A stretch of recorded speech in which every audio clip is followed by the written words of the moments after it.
零日期權下年殺到，我哋為你率先裝備，而家開戶或者續期，即送你價值港幣80蚊嘅串流股票期權報價同埋分析，迎接高頻波幅。你需要一個助你瞬間決策嘅強大夥伴，即刻 scan QR code 搶佔先機。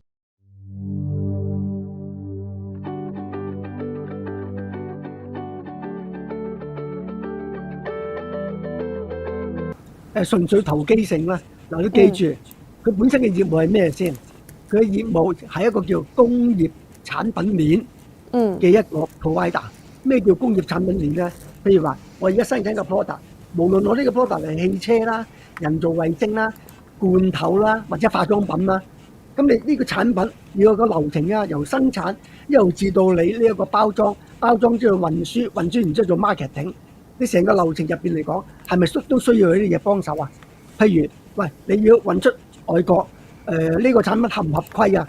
咁呢樣嘢係咪需要有人調查？咁所以呢個叫工業供應鏈嘅上游至到下游，每個細節都係會有人手做嘅。咁佢咪 provide 呢啲，其實一啲叫顧問嘅形式咯。呢啲嚟講，其實嗰個叫入行門檻唔係好高㗎咋。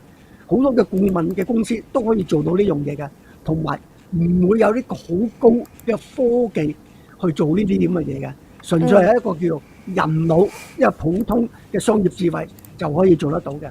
咁但係由於佢有大股東阿媽加持啦，咁所以咧短期嚟講咧都會有啲炒味。嗱，呢個短期嘅啫，長期嗰個業務究竟能唔能夠可以做得好咧？或者佢有啲咩嘅重要嘅客戶係將來嚟講咧係可以有一個加大嘅盈利嘅預期嘅咧，呢樣嘢嘅資料咧，其實嚟講咧係非常之欠缺嘅，即係嚴格講一句，佢個顧客名單嘅透明度非常之低，邊啲係佢嘅顧客，邊啲唔係，邊啲係潛在嘅競爭者，其實我都揾唔到，咁所以我只能夠話俾你聽，投機性認購 OK， 短期、長期嚟講咧，一定要睇佢賺唔賺到錢。